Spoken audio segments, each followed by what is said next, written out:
قالوا ألم تكن أرض الله واسعة فتهاجروا فيها فأولئك مأواهم جهنم وساءت مصيرا إلا المستضعفين من الرجال والنساء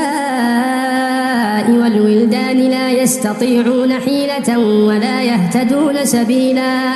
فأولئك عسى الله أن يعفو عنهم وكان الله عفوا غفورا ومن يهاجر في سبيل الله يجد في الأرض مراغما كثيرا وسعة ومن يخرج من بيته مهاجرا إلى الله ورسوله ثم يدركه الموت فقد وقع أجره على الله وكان الله غفورا رحيما وإذا ضربتم في الأرض